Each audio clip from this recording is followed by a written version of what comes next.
होता है, जो अज्ञान रूपी अंधकार है वो नष्ट हो जाता है।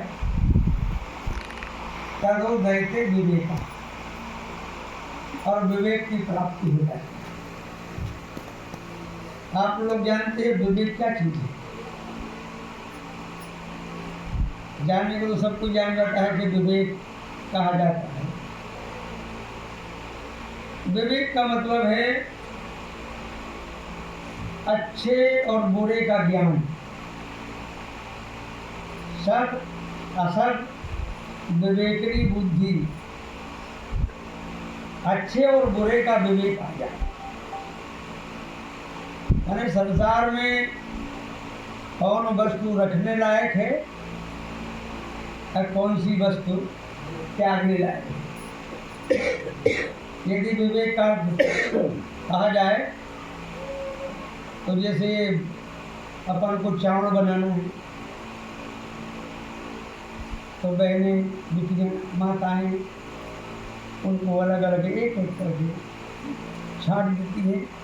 जो रखने लायक है उसको रख लेती है, बाकी जो उसमें कंकड़ कूड़ा जो भी होता है उसको निकाल के फेंक देती है।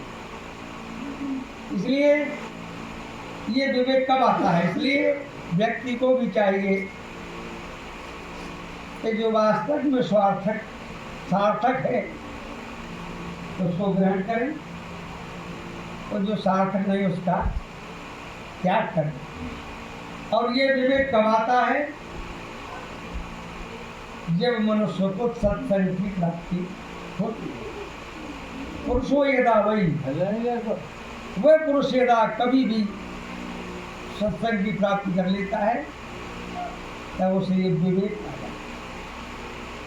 इसलिए जीवन इतना सुंदर है, इस जीवन में और कहा भी है, मानस में भी श्री गोस्वामी ने लिखा है, बिन सत्संग अविवेक न होई, राम कृपा कहीं सुलभ न सोई।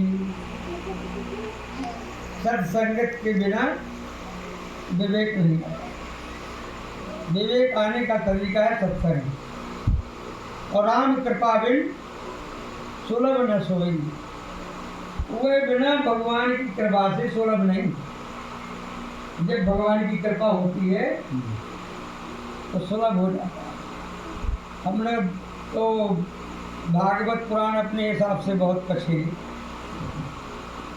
कि भाई साहब कार्तिक में कर लेना, जुलाई में कर लेना। इस समय बहुत शादी विवाह है और बहुत काम का समय है,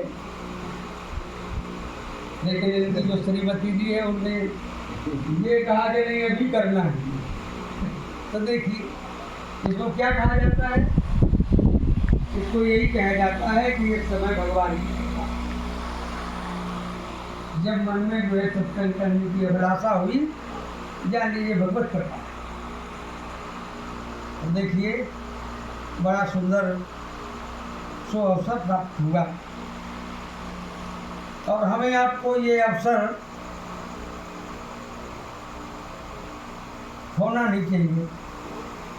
अगर सुलभ हो रहा है तो हम तो यही कहते हैं कि संसार का प्रपंच छोड़ करके, संसार की बातें छोड़ करके, और जितने दिन सत्संग मिल रहा है अब उस दिन उतना मौन रह करके बड़ी शांति से और क्रोध का त्याग करते हुए यदि हम कथा सुनते हैं तो उससे बड़ा लाभ होता है। नहीं तो गोस्वामी जी ने कह दिया है, क्रोध है काम है जिम हरि कथा, ऊसर बीज बये फल जता। मैंने जो क्रोधी होगा और कामी होगा उसका कथा के उसके ऊपर कितना असर पड़ेगा समझते हो? ऊसर बीज बये फल जता। ऊसर जमीन में और बीज डाल दो तो पौधा उगने वाला नहीं। इसलिए हमारा रिक्वेस्ट है कि आज से क्रोध को बिल्कुल विदा कर दो, क्रोध को बिल्कुल विदा कर दो। जो भी हो रहा है ये भगवत कृपा है, भगवत इच्छा है। लड़के करें चाहे परिवार वाले करें चाहे गांव के करें, कोई भी कर रहे हैं, ये प्रभु की इच्छा है। भाई अगर प्रभु की इच्छा है तुम करो, सहन करना चाहिए। और यदि प्रत्युत्तर करना है तो क्रोध बढ़ता है। इसलिए हमारी विशेष शिक्षा है कि वही 7 दिन का समय दिया भगवान ने, तो इसको अच्छी शांति उगाओ।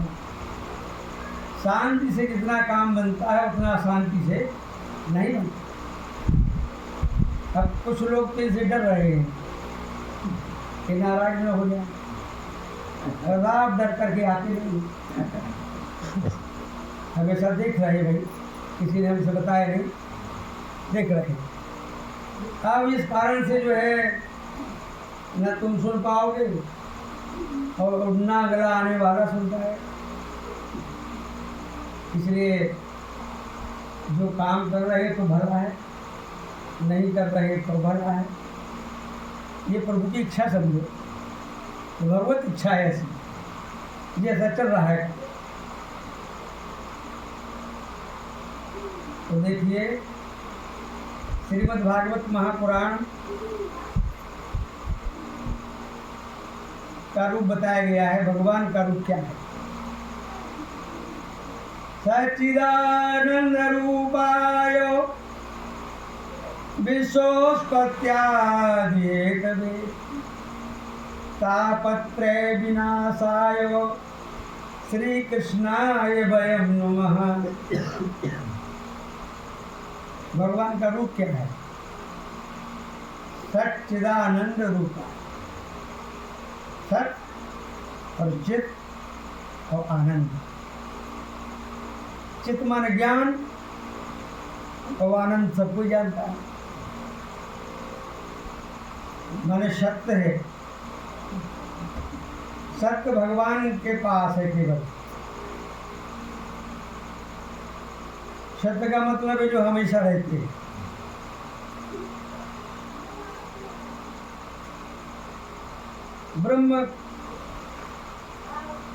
ब्रह्म जो है हमेशा विद्यमान है, लेकिन हम आप देख नहीं पाते। कौन ब्रह्म को 3 गुण हैं।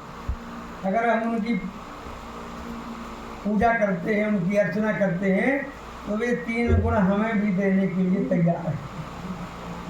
अपने जीवन में सत्ता आ जाएगी, अपने जीवन में ज्ञान आ जाएगा और अपने जीवन में आनंद आ जाएगा। ऐसे भगवान का स्वरूप। और भगवान सबको आनंद देते हैं। सच्चिद सत घन चित घन आनंद घन, माने थोड़ा आनंद नहीं है, बहुत आनंद है और बहुत ज्ञान है।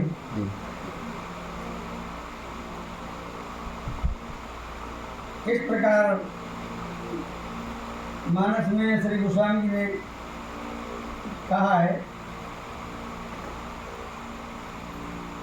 श्री भवानी से भगवान भोलेनाथ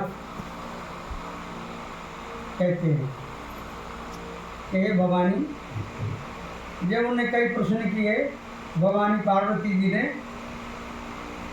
तब भगवान शिव जी ने एक जवाब दे दिया, उमा कहूँ मैं अनुभव अपना और सत हरि भजन जगत सब सपना। जैसे आप सपने में क्या देखते हैं तो खूब धनी हो गए, लेकिन जागने पर कुछ नहीं। सपने में दिखता है कि हमें कोई मार रहा है, जागे हानि लाभ कछु, जिव प्रपंच जग जोए। ये संसार का प्रपंच है, न जागने से हानि होती है और न जागने से लाभ। लेकिन इसी प्रकार हम आप स्वप्न देख रहे हैं। ये सब स्वप्न तो है, इतनी माया है।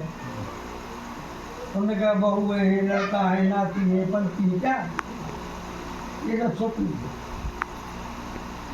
अब इनको स्वप्न मान करके न इनसे विचार करें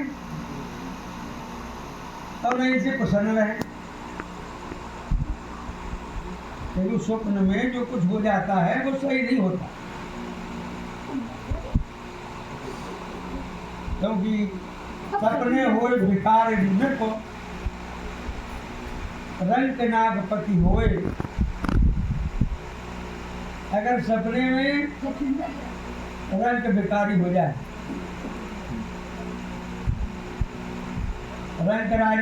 रंग तो राजा हो जाए और राजा भिखारी हो जाए, लेकिन जागे लाभ न हानि कछु, जिव प्रपंच जग जो। ये लाभ न हानि है न लाभ है, ये संसार का प्रपंच। और हम आप मोह निशा सब शोभन हारा, और देखिए प्रपंच अनेक प्रकार। ये सब सोए मोह निशा, मोह रूपी रात में सब सो रहे। और देखिए स्वप्न अनेक प्रकार, अनेक प्रकार के स्वप्न देखो।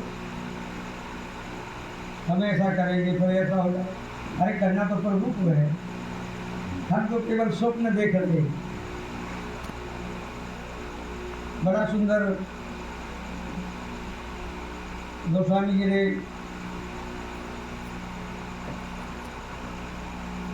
लक्ष्मण जी के बहाने से बड़ा सुंदर ज्ञान दिया, क्योंकि लक्ष्मण गीता भी श्री रामचरितमानस में, श्रीमद् भागवत का निचोड़ रामायण में भी है। अब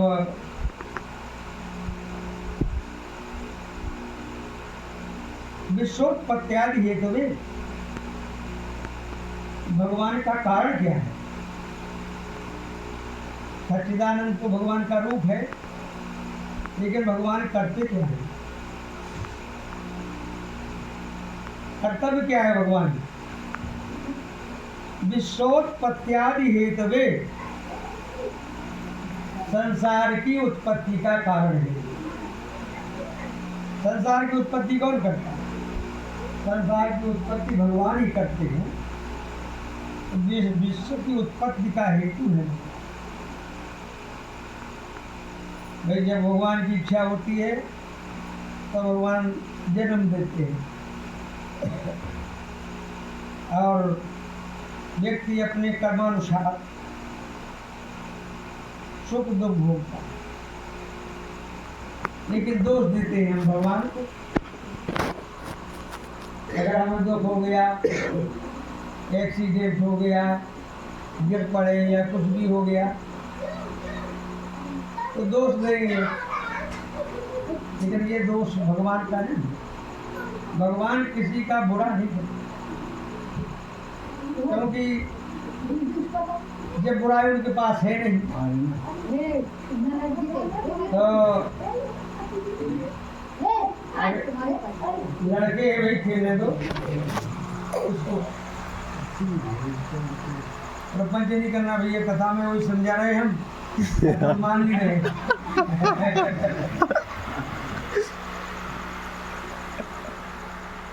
हालांकि